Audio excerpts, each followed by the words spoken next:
অবশেষে ইউটিউবার শ্রমিক অধিকারীর বিরুদ্ধে শোনা গেল অভিযোগকারিনীর পূর্ণ বয়ান। এটা সত্যি নৃশংস অত্যাচার নাকি গোটা ঘটনাকে সাজানো হয়েছে কোনো রাজনৈতিক মোড়কে, তা জানবো ভিডিওটির শেষে। অভিযোগকারিনীর বক্তব্য, সম্পূর্ণ ঘটনাটি শ্রমিক অধিকারীর ফ্ল্যাটেই হয়েছে এবং ঘটনার কিছুটা পর্যায়ে তার বাবা মা উপস্থিত ছিলেন সেই জায়গাতে। অভিযোগকারিনী প্রথমে কিছুই বুঝতে পারেননি। তিনি শ্রমিকের পরিবারের সঙ্গে কাজের সাহায্য করছিলেন এবং যখন তিনি বাড়ি ফেরার কথা বলে ওঠে, ঠিক সেই সময় শ্রমিক তাকে জোরপূর্বক আটকে রাখে তার ফ্ল্যাটে। আর তারপরেই শুরু হয় নতুন খেলা।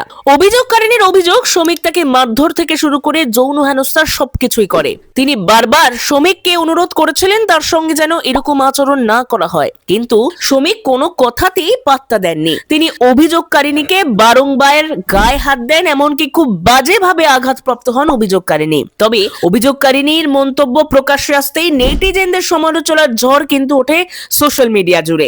অনেকেরই বক্তব্য এটা সম্পূর্ণ সাজানো নাটক, কিন্তু এরকম নাটক হঠাৎ কেন সাজানো হয়েছে এখানেই মনে করিয়ে দিচ্ছে শ্রমিক অধিকারীর বাটন ভিডিওটির কথা, যেখানে তিনি রাজনৈতিক একটি বার্তা দিয়েছিলেন তার ভিডিওর মাধ্যমে। তবে কি বর্তমান শাসক দলের বিরুদ্ধে গিয়ে তিনি জনসাধারণকে বিরোধী দলের কথা ভাবতে বলাই এই পরিণতির শিকার হচ্ছেন, নাকি অভিযোগকারিনীর সমস্ত বক্তব্য সঠিক? আপনাদের কি মনে হচ্ছে আমাদেরকে কমেন্টে জানান।